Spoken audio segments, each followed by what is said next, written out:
अस्सलाम वालेकुम। Creative writing course के सेशन में बात होगी एडजेक्टिव्स की। एडजेक्टिव्स वो अल्फाज होते हैं जो किसी नाउन को यानी किसी शख्स को, जगह को या किसी चीज़ को डिस्क्राइब करते हैं। ये बड़ी एक कलरफुल और इंटरेस्टिंग चीज़ होती है। जैसे हम ज़िंदगी में भी किसी के बारे में बात करते हैं कि हम कहते हैं कि वो बहुत चालाक है, या वो कंजूस है, या वो बहुत जेनरस है। सो ये हमारी कॉन्वर्सेशन का और हमारी कम्युनिकेशन का एक बहुत इंपॉर्टेंट हिस्सा होता है। या हम किसी जगह पे जाते हैं तो हम बताते हैं कि वो बड़ी पीसफुल है, ट्रैंक्विल है, या वो बहुत नॉइजी है, या बहुत क्राउडेड है। तो this is a very important part of the communication and the written word that we are going to learn to do. इसका मकसद क्या होता है? एडजेक्टिव्स का मकसद ये नहीं होता कि आप कोई फैंसी वर्ड्स यूज़ करें और अपनी वोकैबुलरी शो करें, लेकिन उसका मकसद ये होता है कि आपने नाउन को डिस्क्राइब करना है। अगर वो किसी छोटे और आसान से वर्ड से बेहतर हो रहा है तो you are going to select that. सिर्फ मोटे और हैवी वर्ड्स यूज़ करने के लिए आप किसी वर्ड को सिलेक्ट नहीं करेंगे। एक तो ये मकसद है। जैसे कि ये देखिए, ये जो मिसाल है chicken soup for the soul की किताब में से ली गई है। For me seeing this group was like discovering a lost ancient tribe. यानी उसके लिए वो इतने एलियन और डिफरेंट और किसी और वक्त के लोग उसको लग रहे थे। जो कैरेक्टर ये बात कह रहा है कि उसको वो एक लॉस्ट एंशंट ट्राइब लग रहा था। So that's why these adjectives have been used. फिर उसके आगे उसने लिखा है some of the boys were follow the wind free spirits. Follow the wind के बीच में हाइफन्स लगा के उनने उसको एक एडजेक्टिव्स की तरह यूज़ किया कि कितने फ्री थे। इतने फ्री थे कि वो हवा के दोष के ऊपर सवार थे। जिस तरफ की हवा थी वो उधर जाने के लिए वो फ्री थे। तो ये एक फ्रीडम का उनके और किसी बैरियर्स से बिल्कुल आज़ाद होने के लिए उन्होंने ये एडजेक्टिव्स यूज़ किए। और ये एक it gives you an impression and creates an image in your mind. That's a nice and good and useful way to use adjectives. उसके अलावा एडजेक्टिव्स का मकसद ये है कि आप अपनी लिखाई को सुथरा करें, और ज़ाहिर अपना मीनिंग्स तो कन्वे करेंगे, लेकिन ये कि कॉम्पैक्ट तरीके से अपना मीनिंग कन्वे करें। जैसे कि आपने अगर ये कहना है कि समबडी इज़ वेरी टाइनी, तो बजाय ये दो वर्ड्स करने के यूज़, अगर आपके पास एडजेक्टिव्स की अच्छी वोकैबुलरी है, so then you can instead say she is very petite, यानी जिसको हम उर्दू में नाजुक या धान पान कहते हैं, उसके लिए वर्ड यूज़ होता है पिटीट। तो और इसी तरह अगर आपने कहना है समबडी इज़ वेरी हैप्पी, तो यू कैन हैप्पी के लिए बहुत से वर्ड्स हैं, बहुत से एडजेक्टिव्स हैं जो हैप्पीनेस को और आल्सो सैडनेस को डिस्क्राइब करते हैं। तो हैप्पी के लिए आप कह सकते हैं शी वाज और ही वाज इलेटेड और एक्सटैटिक, उसका जिस दिन रिजल्ट आया या लॉटरी निकल आई, शी वाज इलेटेड और शी वाज एक्सटैटिक। तो इस तरह आप जो है, अगर आपकी वोकैबुलरी एडजेक्टिव्स की अच्छी है तो आप एक वर्ड में अपनी बहुत सा मतलब कन्वे कर सकते हैं। इंस्टेड ऑफ सेइंग वेरी, ये एक्सट्रीमली, वो ये लेज़ी राइटिंग की निशानी होती है, वेरी और एक्सट्रीमली का ज़्यादा इस्तेमाल। तो ये these are one of those words जो जब आप रीडिंग करें, अपने लिखे को एडिट करने लगें, तो ये वेरी वगैरह टाइप के वर्ड्स हटा के कोशिश करें कोई एक जामे लफ्ज़ इस्तेमाल करें जिसमें आपका पूरा मतलब कन्वे हो रहा हो। कुछ एडजेक्टिव्स जो हैं वो हमारी रोज़मर्रा का इतना हिस्सा बन चुके हैं और इतने यूज़ हो चुके हैं that they have lost all meaning. अब उनका कोई मतलब ही नहीं रहा, क्योंकि हम वो दिन में हज़ार दफ़ा सुन रहे होते हैं। तो उनमें ना ओरिजिनलिटी रह गई है। और आपकी अगर आप लिखे हुए में यूज़ करेंगे, बोलने में तो एक बात है, अगर लिखे में यूज़ करेंगे तो आपकी लिखाई भी मीडियोकर और एवरेज सी नज़र आएगी। जैसे कि ऑसम, हमारी ज़बान में हर चीज़ ऑसम है। वेदर अच्छा है तो भी ऑसम है, माउंटेन्स की बात होगी तो भी ऑसम, खाना मज़ेदार है वो भी ऑसम है, और फूड, कंट्री, वर्क प्लेस, कोई शख्स, कोई कपड़े, एवरीथिंग इज़ ऑसम। अब ये जब मैं आपको बोल रही हूँ, आपको सुन के भी कोफ्त हो रही होगी कि ये बार बार एक ही वर्ड आई जा रहा है, ऑसम ऑसम। और इसी तरह if you don't have a vast vocabulary of adjectives, the reader will also feel bored and will be hit with monotony. वो यकसानियत का शिकार हो जाएगा कि ये क्या एक ही वर्ड बार बार आई जा रहा है। इसके अलावा डिस्गस्टिंग का वर्ड है जो हम हर चीज़ के लिए यूज़ करते हैं, या पथेटिक, कोई भी चीज़ जो ख़राब है उसको हम कहते हैं पथेटिक। यही सारी चीज़ें अगर ख़राब हों, खाना, जगह, शख्स, माहौल, हम कहेंगे ये पथेटिक है।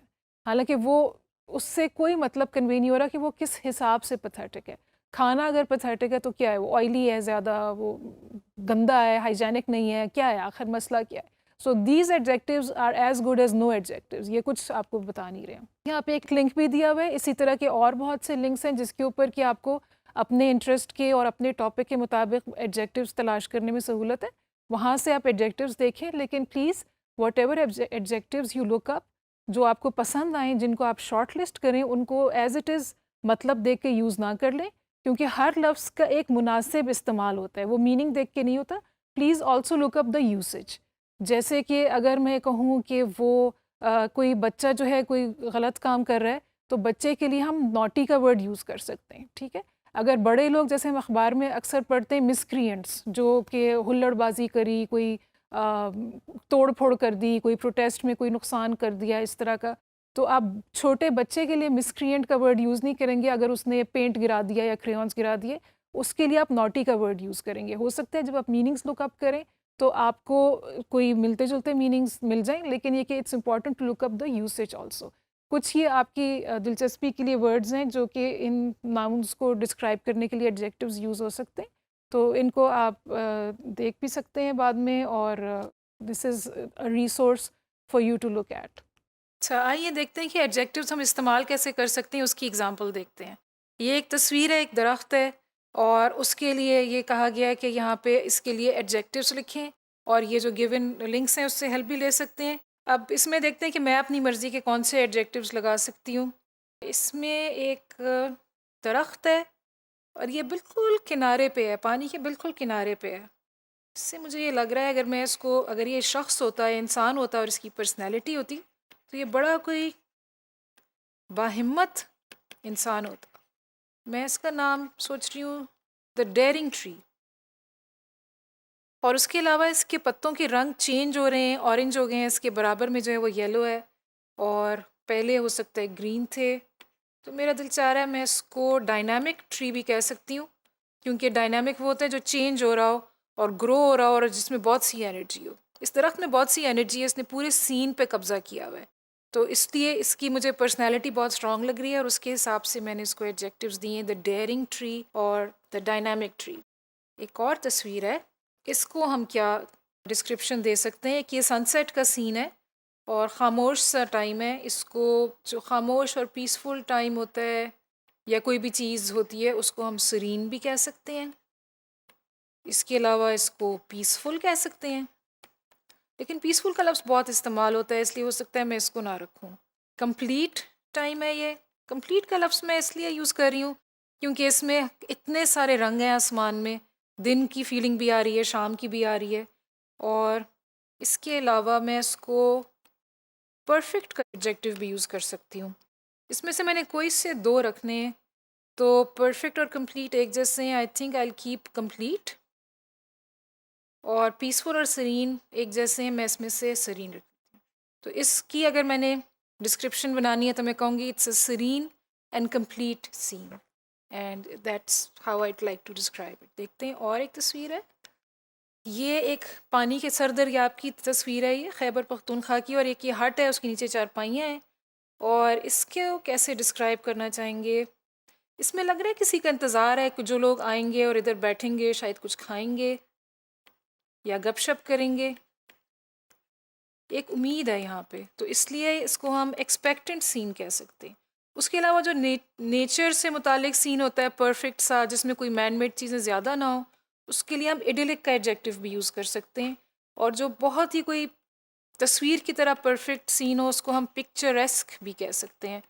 आम ये लफ्ज़ इस्तेमाल नहीं होता, ज़्यादातर शायरी वगैरह में होता है। और उसके अलावा जो गांव का और गांव की जो प्यारी और चार्मिंग साइड होती है, उसके लिए हम रस्टिक का वर्ड भी यूज़ करते हैं। तो रस्टिक, पिक्चरेस्क और इडिलिक मिलते जुलते हैं, इसमें से मैं रस्टिक का वर्ड रख रही हूँ, और एक्सपेक्टेंट, क्योंकि इससे ये पता लगेगा, जब हम एक्सपेक्टेंट कहेंगे ये सीन एक्सपेक्टेंट है कि आगे कुछ होने वाला है। ये सीन अभी तो बहुत क्वाइट है, but something is about to happen, so this will make a good story. An expectant and rustic scene, ये कुछ तरीके हैं जिससे एडजेक्टिव्स को आप इस्तेमाल कर सकते हैं और देख सकते हैं कौन से आपके मीनिंग को कन्वे कर रहे हैं। इसमें से गलत या सही कोई नहीं है, सिर्फ ये है कि कौन सा आपके मीनिंग को बेहतर तौर पे कन्वे कर रहा है।